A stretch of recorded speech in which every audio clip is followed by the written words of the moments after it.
Illegal construction ख्वाह इसमें बहरिया ही क्यों शामिल ना हो, या चाहे हमारा मेंबर भी अगर कहीं खुदा ना खासा शामिल है तो हम उसके भी अगेंस्ट में। हम ये नहीं कहते कि हम अपने मेंबर को सिर्फ सपोर्ट करेंगे, नहीं, उसकी गलतियाँ हैं, हम उसको भी सपोर्ट नहीं करेंगे, क्योंकि ये हमारे अपने लिए इंडस्ट्री का मैटर है। आपको देखें, इस चीज़ को आज मीडिया के सामने भी हम बताना ज़रूरी समझता हूँ मैं, कि जो इलीगल कंस्ट्रक्शन होती है उसके वो जो काम करने वाले हैं उनका कोई ताल्लुक नहीं है बिल्डर्स के साथ। Builders and developers association of builders की नुमाइंदगी करते हैं वो जो लीगल तरीके से, वो सब लोग कॉन्ट्रैक्टर माफिया हैं।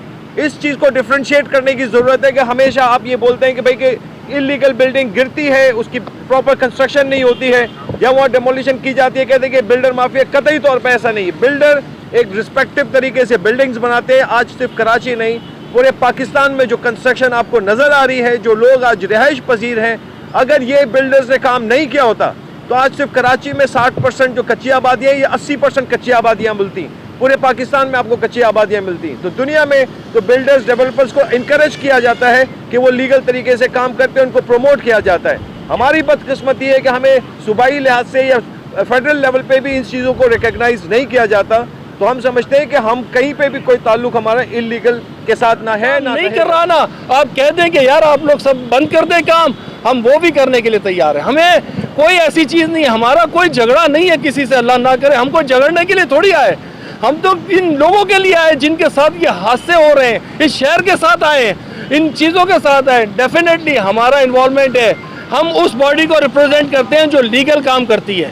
हमारे यहाँ कोई गलती है हम उसके साथ नहीं खड़े होंगे, हमारे यहाँ कोई प्रॉब्लम है हम उसके साथ नहीं खड़े होंगे।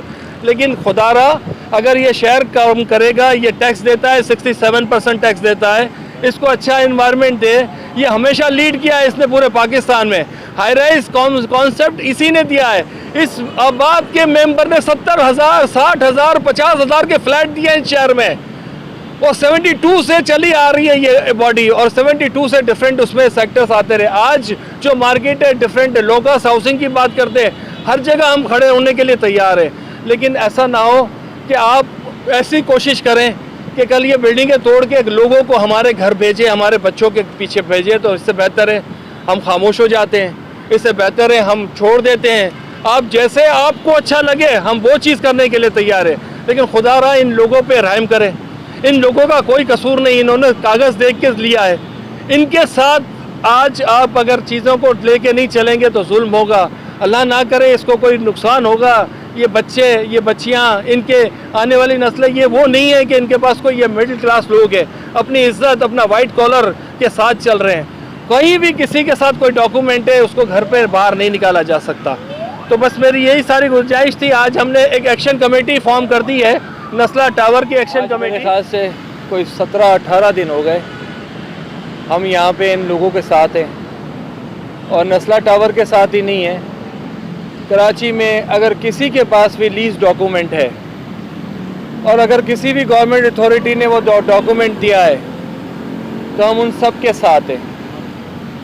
और अगर किसी इदारे ने डॉक्यूमेंट दिया तो उस इदारे को ज़रूर पूछा जाए कि ये डॉक्यूमेंट किसने दिया और कैसे उन आदमियों को मिला जो 30-30 साल से, 40-40 साल से रह रहे हैं। जो सोसाइटीज़ ने दिए उनको पूछा जाए, जो KMC, KDA कच्ची आबादी ने लीज दी है उनसे पूछा जाए, उस वक्त किसने दी थी, किस कंडीशन में थी। जिस वक्त ये ज़मीन हुई थी मेरे ख्याल से 20 रुपये गज भी नहीं थी वहाँ पे।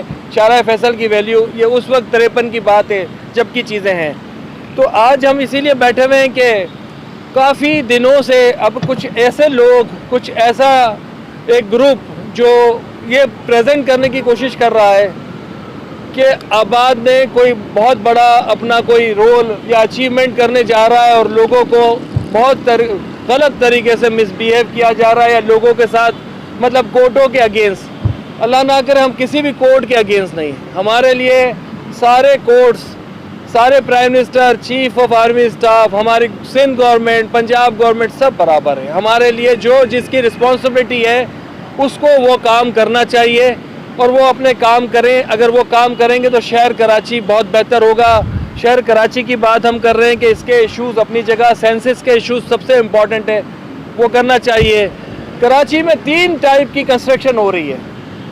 एक कंस्ट्रक्शन वो हो रही है जो आबाद के मेंबर करते हैं, जो लीगल कंस्ट्रक्शन जिसको हम कहते हैं, जिसके लिए हमारा मेंबर होने के लिए उसको टैक्स का पे करना, टैक्स पे होना ज़रूरी है, बैंक अकाउंट होना ज़रूरी है, कमर्शियल प्लॉट होना ज़रूरी है, और सारी फॉर्मेलिटीज़, उसका कैरेक्टर सर्टिफिकेट तक सारी चीज़ें हम देखते हैं। उसके बाद वो मेंबर बनता है पूरे पाकिस्तान में, और पूरे पाकिस्तान की एसोसिएशन काम कर रही है। बहुत अफसोस के साथ ये कहना है कि कराची ने पूरे पाकिस्तान में कंस्ट्रक्शन में हमेशा लीड की है। बदकिस्मती से अभी कराची चौथे नंबर पे है, मतलब हमसे आगे लाहौर है, हमसे आगे इस्लामाबाद है, हमसे आगे फैसलाबाद है, KPK की अलग कंडीशन है। तो हम इस कंडीशन में आ गए हैं कि यहाँ अप्रूवल्स के इश्यूज़, यहाँ लीगल काम करने के इश्यूज़। तो 3 तरह में जो आबाद का मेंबर कर रहा है वो ये है। दूसरा वो काम हो रहा है जो इलीगल कंस्ट्रक्शन हो रही है। मेरे ख्याल से हम जितना काम कर रहे हैं उससे 3 गुना ज़्यादा कराची में इलीगल कंस्ट्रक्शन हो रही है। रेजिडेंशियल प्लॉटों पे पोर्शन बन रहे, 12-12 फ्लोर की बिल्डिंगें बन रही है। आज भी 600 बिल्डिंगें बन रही है इस कराची में। तीसरा काम करने वाला बहरिया है जो अपनी तरीके से काम कर रहा है, जिसको कोई अप्रूवल की ज़रूरत नहीं, ऑलरेडी रजिस्टर्ड हुआ, और वो भी चीज़ें चल रही हैं। तो कहीं पता नहीं है, आपको बराबर फील्ड नहीं मिल रही।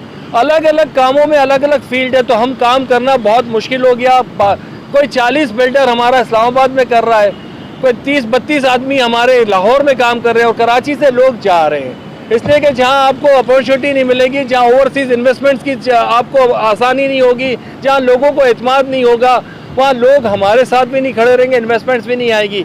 आज ये कंडीशन है कि एक फ्लैट कोई लेने आता है तो पूछता है कि आपके पास NOC के बाद कब से आबाद है, किस इदारे ने दी। सब NOCओं के बाद बोलते हैं कि फिर अगर ये टूट गई तो कौन पैसे देगा। तो हम इस कंडीशन में हैं कि ऐसा ना हो कि कल ये बिल्डिंगें हम बनाएं, कोई भी आके इसको तोड़ दे और उसके बाद लोग हमारे घरों पे आए। इसलिए कि लोग तो जिस बिल्डर ने बनाए, उन इलीगल कंस्ट्रक्शन में किसी का नाम नहीं होता, कोई बिल्डर नहीं होता, कोई टैक्स नहीं होता, कोई यूटिलिटीज़ नहीं होती, कोई कन्वर्जन नहीं होती, जबकि हमें सारी चीज़ें करानी है। 1 साल तक हम काम करने की कोशिश करते हैं।